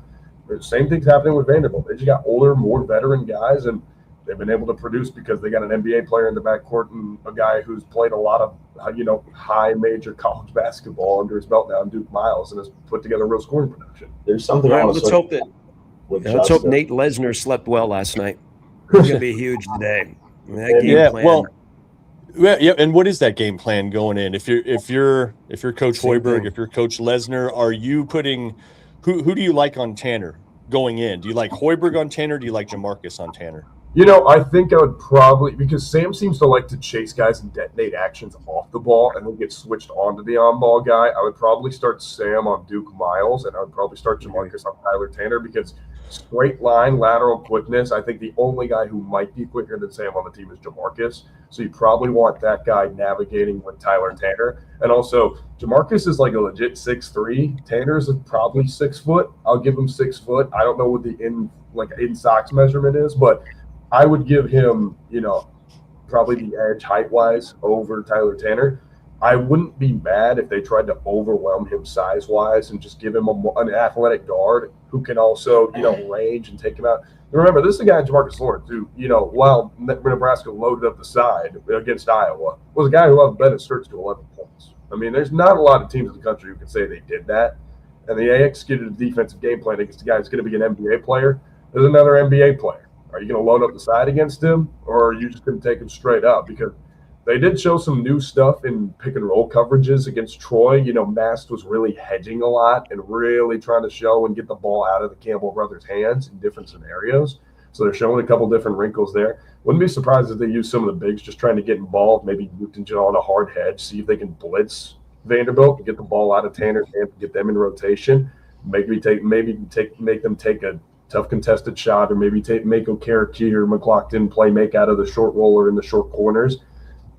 Wouldn't be surprised if they did that, but I would start Lawrence on Tanner and try to overwhelm him with the athleticism. And then if Sam gets switched on to him, perfect. Then you got the Big Ten Conference leader in steals guarding a guy who, will put the ball in harm's way at times. I mean, great handle, amazing player, does put the ball in harm's way at times. Is this game as simple as tonight, I should say specifically, who does a better job shooting the three-point ball? Because there's a whole bunch of things you have in the defensive end that both teams are going to throw at you, limit turnovers. I mean, there's more keys than just that. But does it simply come down to both teams shoot the three ball well? Whenever they shoot it well, they tend to win. Whenever they don't shoot it well, they tend to lose. That's compared to pitching. Both these teams' three-point shooting is their fastball. If you can't locate the fastball, you're not going to have a long outing in a baseball game. Is tonight just as simple as whoever shoots a three ball better wins it? These are two teams that are kind of identical but different in their own ways, but it's pretty much three-point shooting. And you talk to Vanderbilt about it, and they're like, well, at least their students, it doesn't feel like they're ride or die on three. It doesn't feel like it. And there's a lot of games that there are. And you look at the games they lost Tyler Tanner wasn't shooting well from three. They had a lot of guys who didn't shoot well from three, and it's a really low-scoring effort because they're not seeing the ball go through the hoop right now. So I would say that three-point shooting matters because we could be talking about this in about 24 hours and say, well, both teams shot 50% from three. There was a reason the score was as high as it was. Or one team gets, the doors blown off of them where they shoot 20% compared to the other one shooting 45%. Okay, well, the team who's going to shoot 45% is going to win this game by 20, 25 points. This is how it's going to go. I don't know if Vanderbilt is going to be able to switch up their game plan and want to go inside on the bodies of Mass and Gel if they aren't hitting shots from three. Yeah. Guys, how are we feeling as Nebraska tries to turn the quarter and go from 32 to 16? Incredible to be in this position, well earned by Nebraska. They looked like, as we've all said, January Nebraska against Troy. How much of that do you get tonight? But what's your gut say tonight?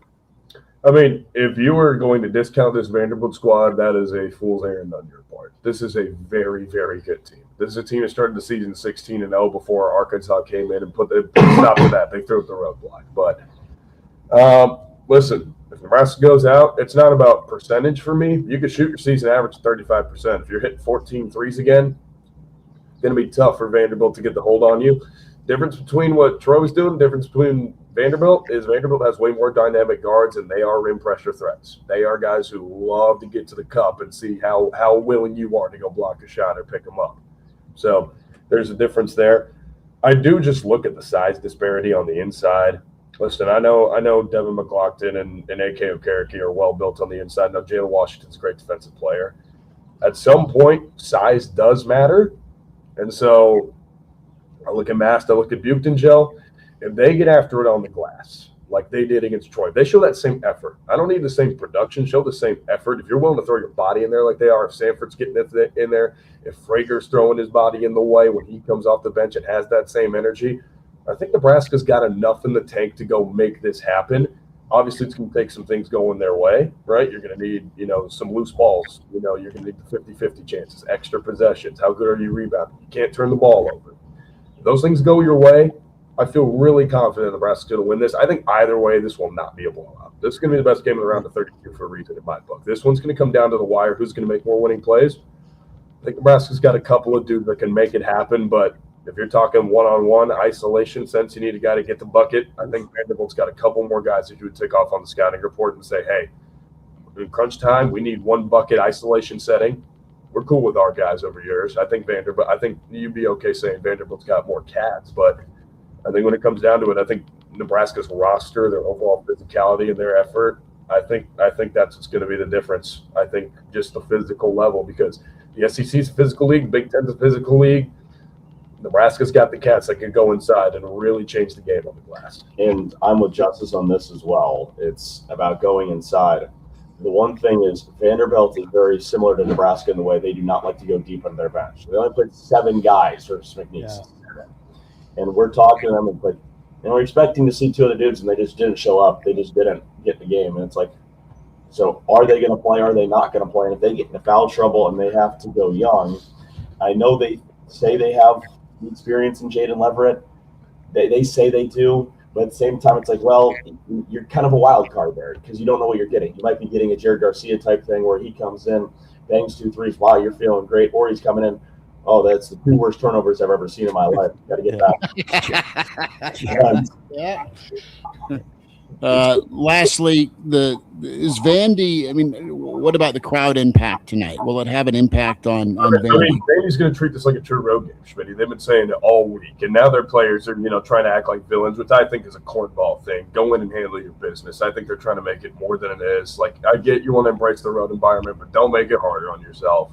Let's be real professionals here. I think they're playing it up a little bit to some of the media. So.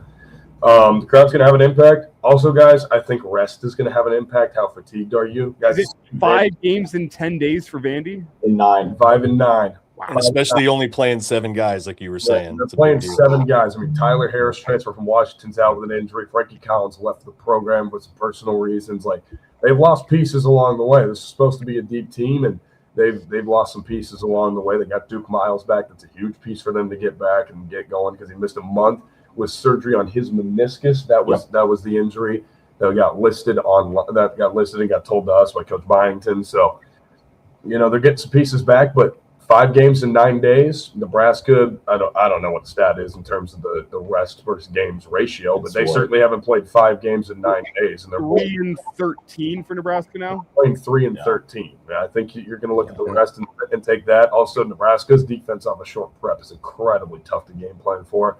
I know Byington's been around the block, spent some time at Georgia Southern, spent some time at JMU, spent some time now at Vanderbilt.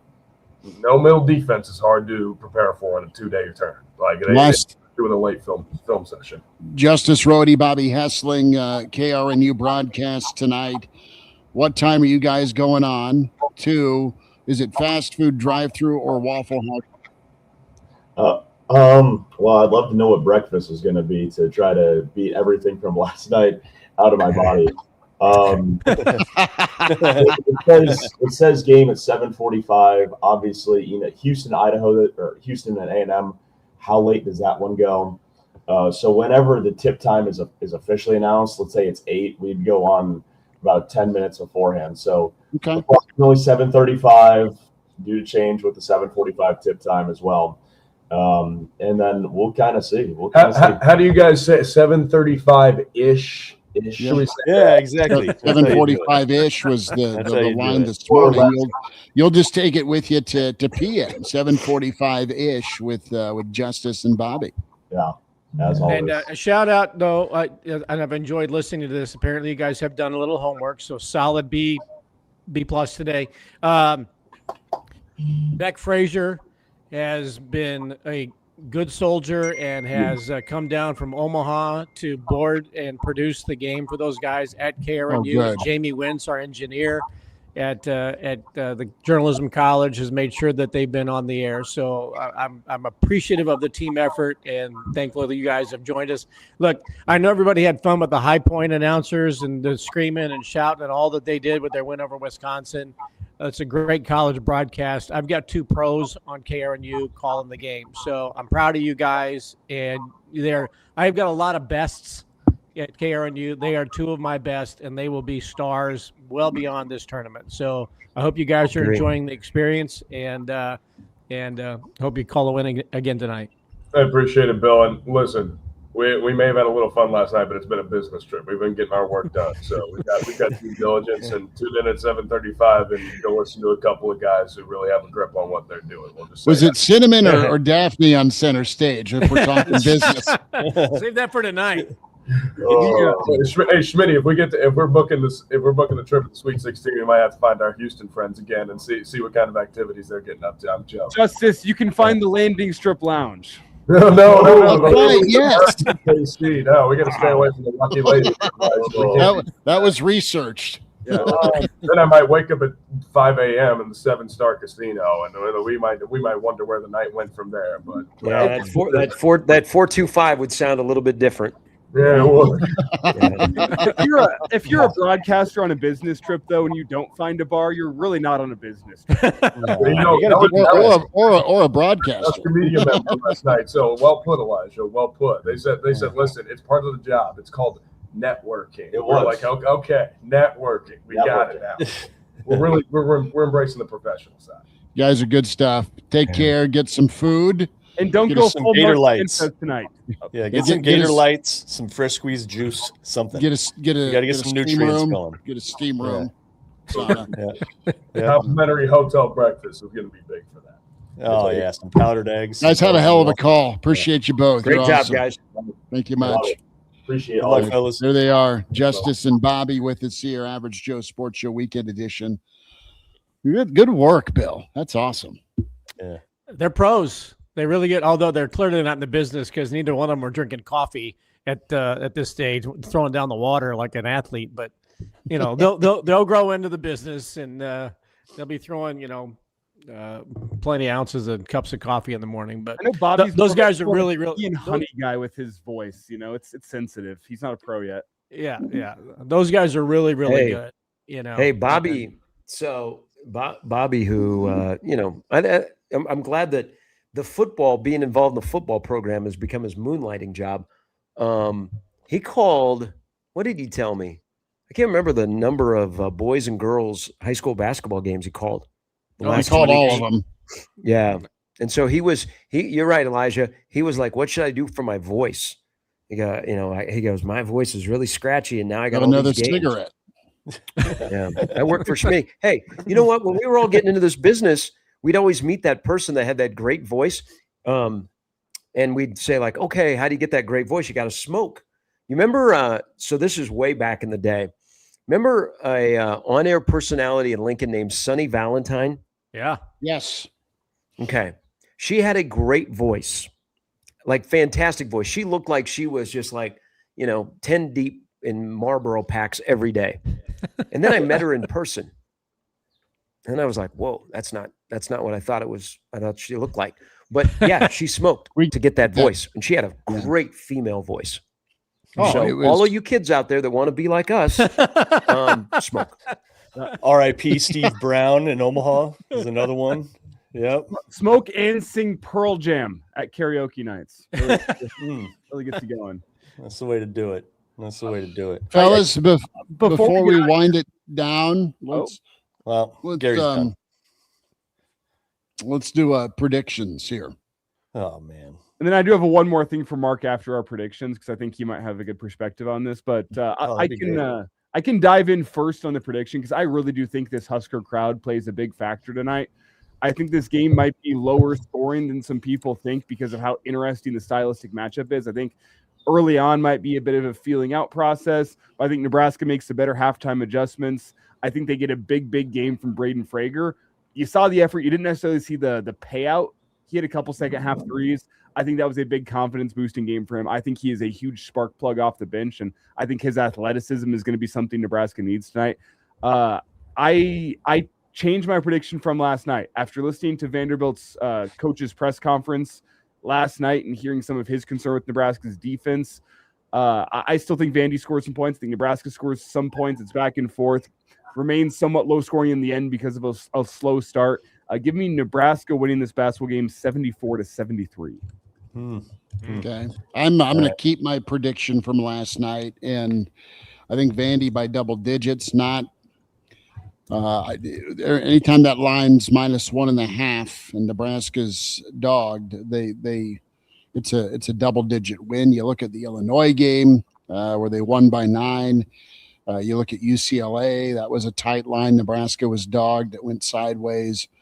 And then you kind of go back to how it went sideways in the Big Ten tournament for Nebraska against Purdue. That was a 1.5 point deal too. I just think Vandy's too athletic, and I think turnovers are going to be a problem. I think Rink and Berkay will bust their ass trying to get rebounds. I think Frager will have a good game. I think Price will be pretty solid. I don't know that you get the efficiency you're going to need from Rink. He's been a volume guy. Tonight he needs to be an efficient guy, needs to hit some threes. My problem is Jamarcus Lawrence. Do I get 2 good games in a row from Jamarcus Lawrence? I don't know that happens. And do you get a game where Jamarcus, he's not going to be the primary ball handler, I don't think, because they took him off ball for Thursday. I think they'll do the same thing again. But I think just when he does have the basketball, is he able to get free and hit the mid-range or hit some threes for Nebraska? Jamarcus has got to have an efficient double-digit scoring. He's got to have a Michigan, Illinois-type game tonight, and I don't think he can do it. If he does, good on him. But I think he's the key, and I think Vandy has an answer for him. So give me Vandy 74 and give me Nebraska. It's tied, but I think Vandy 77, Nebraska 68, something like that. Quickly here, potential X factor if Jamarcus is off. I'm not sure if you guys saw it. The Husker volleyball team allowed Bergen Riley to leave the team trip down in Florida and head to Oklahoma City to go watch Cale Jacobson. It might be a Cale Jacobson legacy type game tonight. The Ashland Assassin. Yeah, okay. Women's weekend legs. He's got to stay out of foul trouble because when he got those 2 early fouls, that meant that our favorite player, Jared Garcia, had to play more. Oh, jeez. And we can't have that. We can't have that.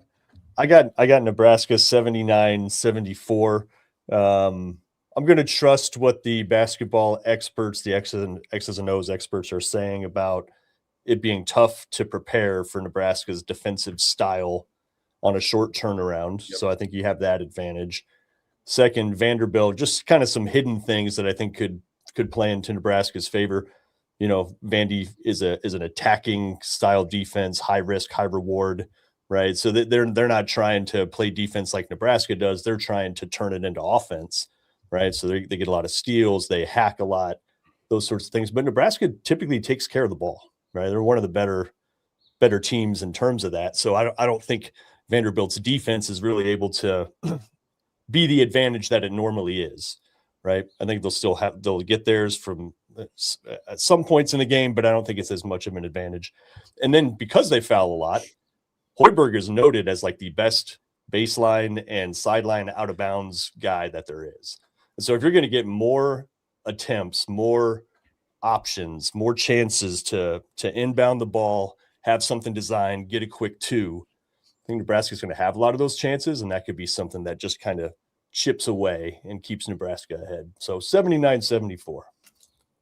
I think Nebraska's defense is critical. I don't think Vanderbilt's probably faced that in a while, and I think if they've played 5 games in 9 days, that defense can wear you down fairly quickly, especially if you don't have a very long bench. I've said all season, defense travels, and I think Nebraska's got it. I look for Sanford maybe to get more 2s than he did the other night, thinking that he's going to be hot from 3 like that back-to-back games. But I could see where, you know, it's kind of like the Iowa game where he was getting to the rim a little bit more, and that might open things up for somebody else. Now, Sam's got to hit some shots. He only had 4 points the other day. I think Sam's got to be closer to the 9 and 4, 9 points and 4 and 4 rebounds than 4 points and 9 rebounds. Certainly helps that he got all those boards the other day. But I think he needs to have some points from the outside, maybe hit a 3 or 2. I think the crowd is going to help Nebraska. I don't think it's going to affect Vandy. But the problem will be that if Nebraska starts to fall behind and the crowd, you know, starts to feel sleepy, and it is a quiet 17,000 people, and it sounds more like 1,700, I'm not sure the crowd's going to help Nebraska in the second half bounce back. But I really think Nebraska's defense is going to be a big difference in this game. I do agree that Nebraska needs to limit who comes in off the bench. I think we all know who we're talking about. But I think it's going to be low scoring. I think Nebraska wins 63-60. Okay. Sharpie, what do you think, man?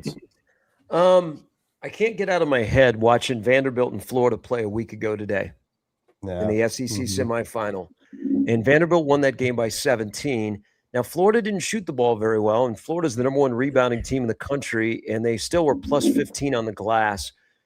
And McNeese State is like Vanderbilt, where they're bouncy and they're very athletic, and they'll miss a lot of shots, but they'll go and clean it up on the glass and get you another opportunity. So they give up 16 offensive rebounds. I think the first about 10 minutes of this game are pretty important for Nebraska to get off to a good shot. Now, Nebraska's got to see some shots go in, and it's not all 3 balls. Nebraska shot well from 2-point range early in that game, while Troy just kept chucking things up because they played into Nebraska's hands. I think Troy's tempo played into Nebraska's hands.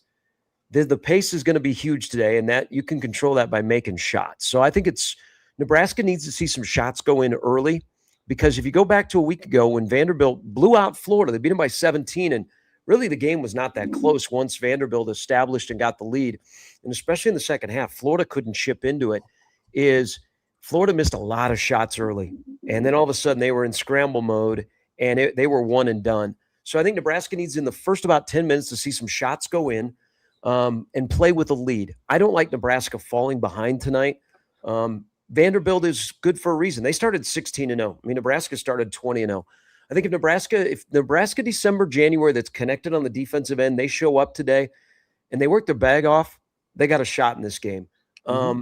You know, there's the heart and the head that looks at this matchup. The heart would love to be talking Nebraska basketball next week and the emotion of going to the Sweet 16. I just think this is one of those teams that has a couple of elements that Nebraska doesn't, that has caused Nebraska problems in the Big Ten. And I think Vanderbilt finds a way to win in a close game. But I reserve the right to change my opinion if we get to the under 8 media timeout, Nebraska's shooting the ball really well. Because if that's the case, then there's not that whole, well, they're not getting offensive rebounds and they're one and done. Then I think Nebraska is in it to win it. But let's just, whatever side we're on, it's March 21st, and Nebraska has gotten rid of that demon. They're no longer a punchline, one of the saddest streaks in all of college sports, and they are playing to go to the Sweet 16. Guys, you'll never forget the first time you win the next time, and it doesn't dawn on you immediately. And I'm using my FGCU experience from beating Georgetown to beating San Diego State, where all of a sudden you're in the Sweet 16. But where this program was just a few years ago to where they have a chance to go tonight is pretty friggin' unbelievable. And this ride has been great. And who knows what happens tonight? It's March. You know what? And Nebraska's a good basketball team. Sometimes good basketball teams don't win when they face another good basketball team. I think this is going to be one of the best games of the day in the 4-5 matchup. Yeah. I hope Nebraska wins so that when they hang a banner, it doesn't say in PBA, Nebraska, 1 win. I know. It'd look a hell of a lot better, say, Nebraska 20, 25, 26, Sweet 16. Or I don't think we even have the apple orchard anymore, so we don't have to worry about that. But yeah, I mean, just the banner would look a lot better than just win.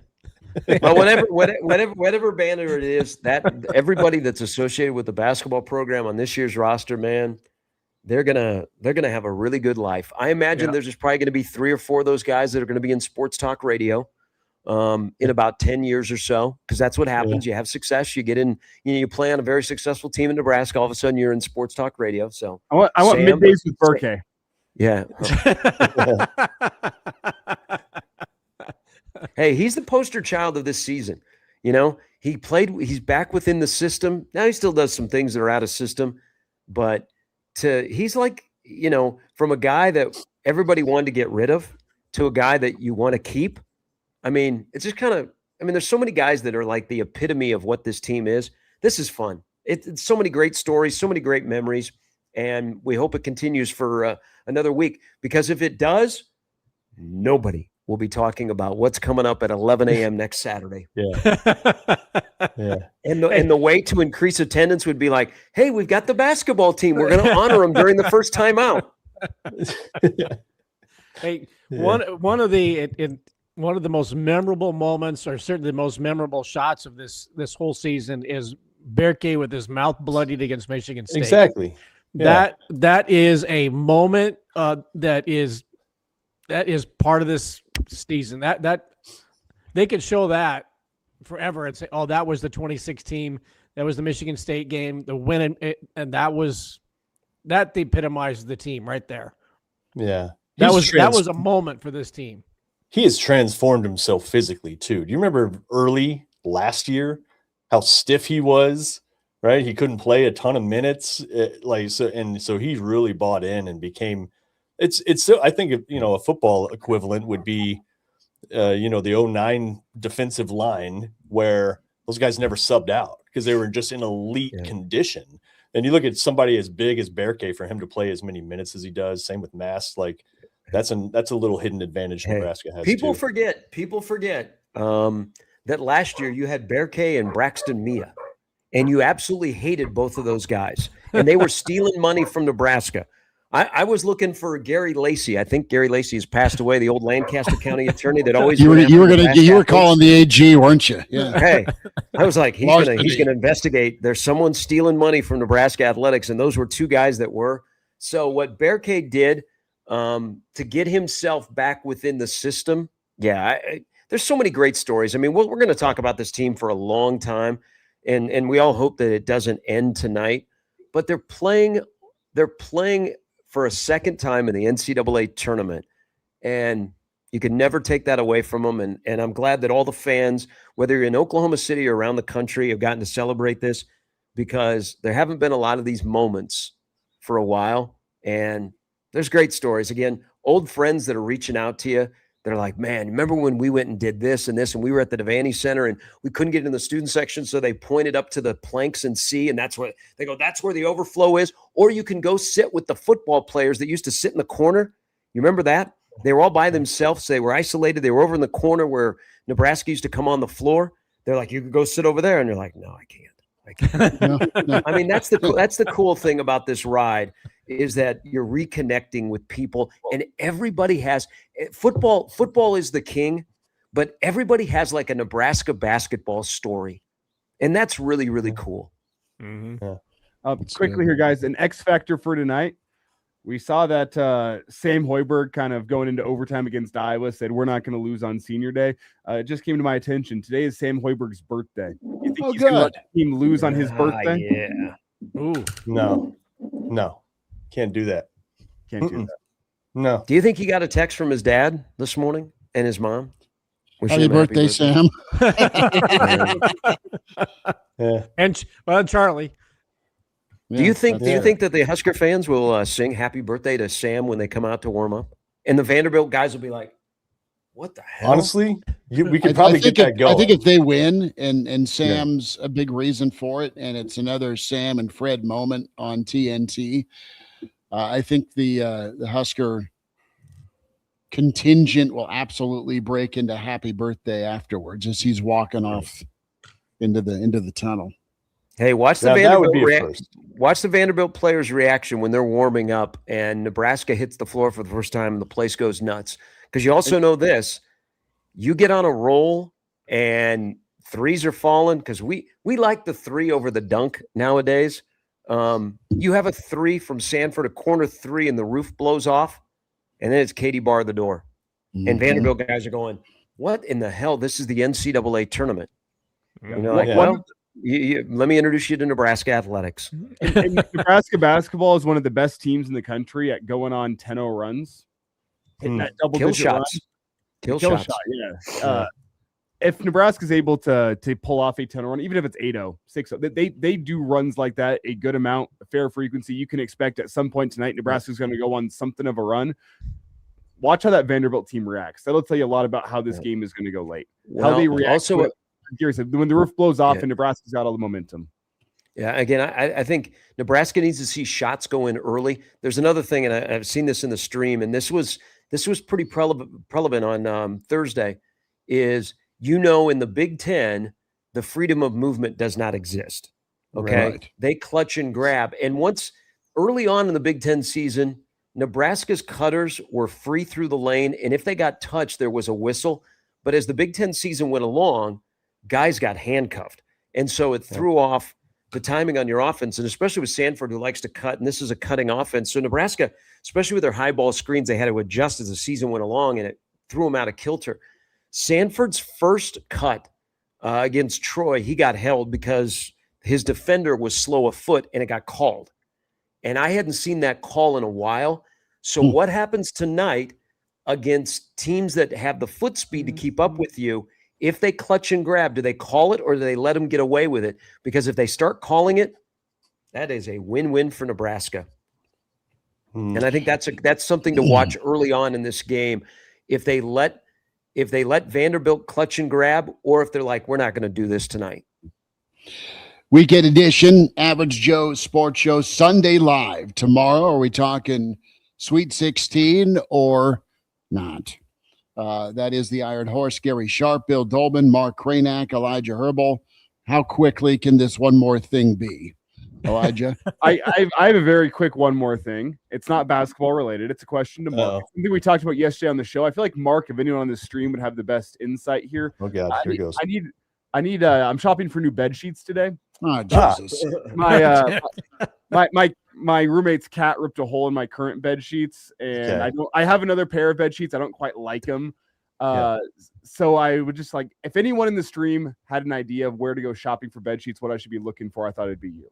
Home Goods. I knew it. Yeah, Home Goods, and then let's try to stay north of 500 thread count. Oh yeah, obviously. Yeah, and again, take that cat to the Kansas border, as John Baylor would say, and let it free. Take it to, and then take it to the train station. Like the satin pillowcases keep your stay cool all night long. It's been a revelation. Okay. Recently, and also as a single guy, Elijah, man, you got to get out of that single bed. You got to get a double. Got to get a king, get a queen. I got a queen. I got a queen size bed. That's going to help you. That's going to help you. Trust me. I learned a lesson. My problem with twin size beds, I'm so tall that my feet hang off the edge on the twin size bed. So I had to move off the twin size a long time ago. I was sleeping diagonal on like the full size bed. And then I'm like, what am I doing here? And I got the queen size bed. Cannot relate to that. Okay. My one final thing is how many winners today were in the old GBR? Nebraska softball has won 11 in a row. They're at Michigan State. Nebraska baseball's got to bounce back today at Michigan. Yeah. You have Minto and Taylor are wrestling for national championships tonight. Yep. And then, of course, you have Nebraska men's basketball. How many winners today are representing GBR? And I think 3 and 2.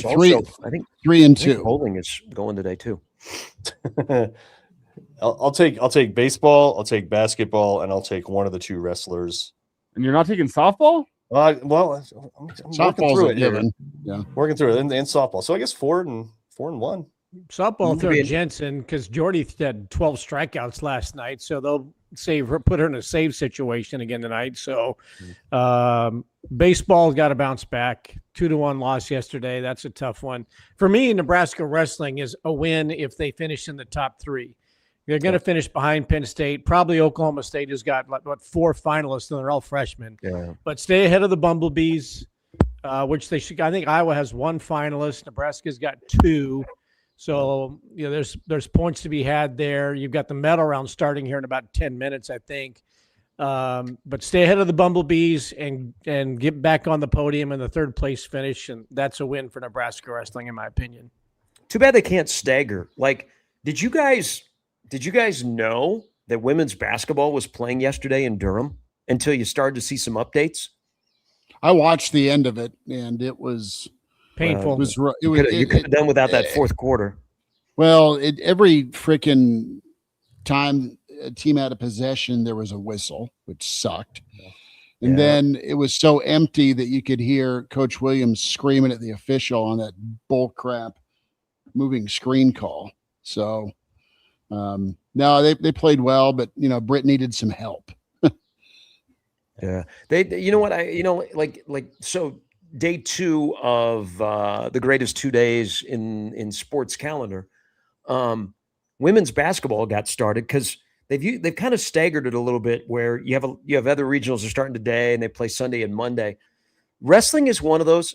The NCAA Men's Wrestling Championships over 3 days is a phenomenal event that they know their audience. They're not sharing their audience for the most part with the men's or women's basketball crew, but it's almost like I want wrestling to have a bigger stage and something more to themselves.